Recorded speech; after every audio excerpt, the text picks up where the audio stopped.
Detail में जानेंगे कि ट्रेंड लाइन को सही और इफेक्टिव तरीके से कैसे ड्रॉ करते हैं। साथ ही साथ हम यह भी जानेंगे कि ट्रेंड लाइन को इस्तेमाल करके हम कैसे हाई प्रोबेबिलिटी वाले ट्रेड्स को खोज सकते हैं और प्रॉफिट बना सकते हैं। सिंपल भाषा में समझाऊंगा, इसलिए वीडियो को पूरा देखिए और कोई भी चीज मिस मत करिए। चलिए शुरू करते हैं। सबसे पहला सवाल, ट्रेंड लाइन होता क्या है? ट्रेंड लाइन सिंपली एक लाइन होती है जिसे चार्ट्स में की लेवल्स को टच करके ड्रॉ किया जाता है। और हम इसे किस लिए ड्रॉ करते हैं? क्योंकि प्राइस जब भी ट्रेंड लाइन को टच करती है तो हमें हाई प्रोबेबिलिटी वाले ट्रेड सेटअप्स मिलते हैं। चलिए इसे एग्जाम्पल के साथ समझते हैं। ट्रेंडिंग मार्केट के दो फेज होते हैं, एक अपर ट्रेंड और दूसरा डाउन ट्रेंड। अपर ट्रेंड में प्राइस हायर हाई और हायर लो फॉर्म करके ऊपर की तरफ बढ़ती जाती है, और इसका जस्ट उल्टा डाउन ट्रेंड है जहां पर प्राइस लोअर लो और लोअर हाई बनाकर नीचे की ओर बढ़ती है। ये एक अपर ट्रेंड का चार्ट है। प्राइस लगातार हायर हाई बनाकर ऊपर की तरफ बढ़ती जा रही है। यहाँ पर हम ट्रेंड लाइन प्राइस के नीचे की लेवल्स को मिलाकर ड्रॉ करेंगे और ये ट्रेंड लाइन सपोर्ट के रूप में काम करेगी। और इसी तरह प्राइस के ऊपर बने लेवल्स को मिलाकर एक ट्रेंड लाइन ड्रॉ कर सकते हैं जो कि एक रेजिस्टेंस के रूप में काम करेगी। अब यह एक डाउन ट्रेंड का चार्ट है क्योंकि प्राइस लोअर लो बनाकर लगातार नीचे की ओर बढ़ रही है। यहाँ पर हम प्राइस के ऊपर इन लेवल्स को मिलाकर एक ट्रेंड लाइन ड्रॉ करेंगे जो कि सपोर्ट के रूप में काम करेगी। ज्यादातर बिगिनर ट्रेडर्स का एक बड़ा सवाल होता है कि ट्रेंड लाइन ड्रॉ करते समय हम कैंडल्स के वीक को टच करके ट्रेंड लाइन ड्रॉ करें या फिर कैंडल की बॉडी को टच करके ट्रेंड लाइन ड्रॉ करें। तो इसका जवाब बहुत सिंपल है, कैंडल की बॉडी या फिर कैंडल के वीक से ट्रेंड लाइन को फर्क नहीं पड़ता।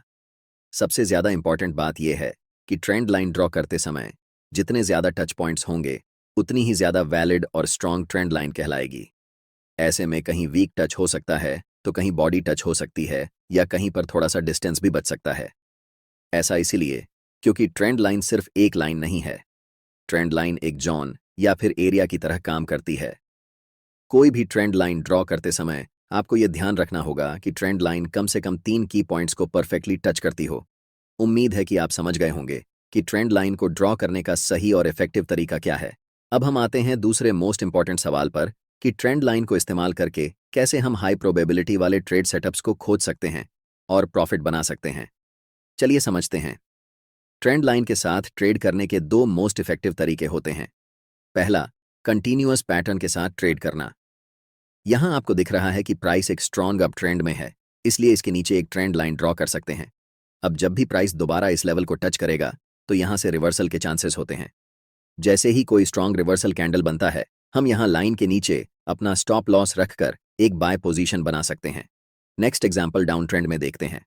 यह एक डाउन ट्रेंड का चार्ट है, इसलिए प्राइस के ऊपरी लेवल्स को मिलाकर हम ट्रेंड लाइन ड्रॉ करेंगे और दोबारा जब भी प्राइस इस ट्रेंड लाइन को टच करेगा तो हमें एक्टिव हो जाना है। लेकिन यहां पर हमें ट्रेड अभी नहीं लेना है। नेक्स्ट कैंडल जैसे ही प्रीवियस कैंडल के लो को ब्रेक करता है तो हम यहां ट्रेंड लाइन के ऊपर छोटा सा स्टॉप लॉस रखकर एक सेल पोजीशन में एंट्री ले सकते हैं। आशा करता हूं कि आपको कंटिन्यूअस पैटर्न के साथ कैसे ट्रेंड लाइन को इस्तेमाल करके ट्रेड करते हैं ये समझ में आ गया होगा। अब बात करते हैं ट्रेंड लाइन ब्रेकआउट पैटर्न की, जो कि सबसे ज्यादा ट्रेड किया जाता है। स्क्रीन पर दिख रहा चार्ट एक डाउन ट्रेंड का है जिसमें प्राइस लोअर लो बनाकर नीचे की ओर बढ़ रही है, इसलिए प्राइस के ऊपर इनकी लेवल्स को मिलाकर एक ट्रेंड लाइन खींच सकते हैं। नेक्स्ट टाइम जैसे ही प्राइस इस ट्रेंड लाइन को तोड़कर कैंडल ट्रेंड लाइन के ऊपर क्लोज होती है तो हमें एक्टिव हो जाना है। अब यहां पर ट्रेड लेने के दो तरीके हैं। पहले, जैसे ही ब्रेकआउट कैंडल का हाई टूटता है तो आप ब्रेकआउट कैंडल के नीचे अपना स्टॉप लॉस रखकर एक लॉन्ग पोजीशन बना सकते हैं। और दूसरे तरीके में प्राइस ब्रेकआउट के बाद ट्रेंड लाइन को रिटेस्ट करने के लिए आती है, यानी जो ट्रेंड लाइन ब्रेकआउट के पहले रेजिस्टेंस का काम कर रही थी अब वह सपोर्ट की तरह काम करेगी। और जैसे ही ब्रेकआउट स्विंग को नेक्स्ट टाइम कैंडल क्रॉस करती है तो आप यहां लॉन्ग पोजीशन ले सकते हैं। चलिए आपको एक प्रो टिप देता हूं। अगर अपर ट्रेंड लाइन और लोअर ट्रेंड लाइन के बीच का डिस्टेंस बहुत कम है, इसका मतलब प्राइस बहुत ही टाइट रेंज में फंसी हुई है। ऐसी सिचुएशन में जब प्राइस ट्रेंड लाइन को ब्रेक करती है तो प्राइस में बहुत हाई पोटेंशियल होता है, जिस कारण प्राइस एक स्ट्रॉन्ग ट्रेंड के साथ मूव करने लगती है। अगर कहीं आपको ऐसी सिचुएशन दिखे तो आप इसे कभी भी मिस मत करना, क्योंकि इन ट्रेड्स में हमें बहुत लंबा टारगेट मिलता है।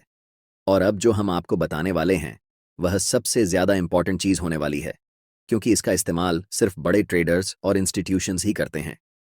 और अगर आप इसे सीख गए तो आपके लॉस होने के चांसेस न के बराबर हो जाएं। अब जो हम आपको बताने वाले हैं वह सबसे ज्यादा इंपॉर्टेंट चीज होने वाली है, क्योंकि इसका इस्तेमाल सिर्फ बड़े ट्रेडर्स और इंस्टीट्यूशंस ही करते हैं।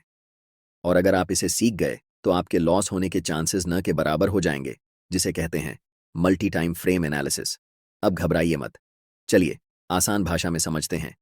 मल्टी टाइम फ्रेम एनालिसिस का मतलब होता है अलग अलग टाइम फ्रेम में चार्ट्स को एनालाइज करना।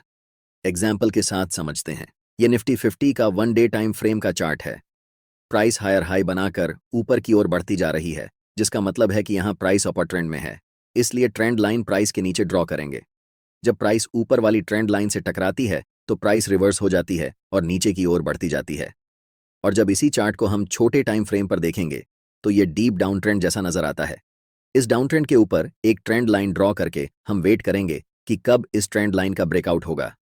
जैसे ही प्राइस हायर टाइम फ्रेम में अपने नीचे वाली ट्रेंड लाइन को टच करेगी तो वहां से प्राइस रिवर्स हो जाएगी। अब इसे ट्रेड करने के लिए हमारे पास दो कंफर्मेशन है। पहला कि बड़े टाइम फ्रेम में ट्रेंड लाइन का सपोर्ट मिल गया, और दूसरा छोटे टाइम फ्रेम में हमें ट्रेंड लाइन का ब्रेकआउट मिल गया। इनकी एक्यूरेसी बहुत ज्यादा होती है। यहां ब्रेकआउट कैंडल के नीचे अपना स्टॉप लॉस लगाकर बड़े टाइम फ्रेम में जो अपर ट्रेंड लाइन है वहां तक टारगेट रख सकते हैं। चलिए इसे एक और उदाहरण के साथ देखते हैं। यह चार्ट अभी हायर टाइम फ्रेम में है।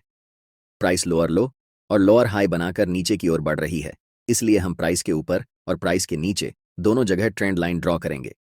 जैसे ही प्राइस लोअर ट्रेंड लाइन को हिट करता है तो यह ऊपर की ओर बढ़ने लगती है। और जब इसी चार्ट को हम छोटे टाइम फ्रेम में देखते हैं तो यह चार्ट हमें अपर ट्रेंड में दिखाई देता है, इसलिए हम प्राइस के नीचे ट्रेंड लाइन ड्रॉ करेंगे और ब्रेकडाउन का इंतजार करेंगे। जैसे ही प्राइस ट्रेंड लाइन को ब्रेक करती है और नेक्स्ट कैंडल प्रीवियस कैंडल के लो को तोड़ देती है, तब हम बड़े टाइम फ्रेम में ट्रेंड लाइन के ऊपर अपना छोटा सा स्टॉप लॉस रखकर सेल ट्रेड में एंट्री ले सकते हैं, जिसमें हमारा टारगेट बड़े टाइम फ्रेम की लोअर ट्रेंड लाइन होगी। हमें उम्मीद है कि आपको ट्रेंड लाइन को इस्तेमाल करना आ गया होगा और साथ ही साथ हाई प्रोबेबिलिटी ट्रेड सेटअप्स को ट्रेड करना भी सीख चुके हैं।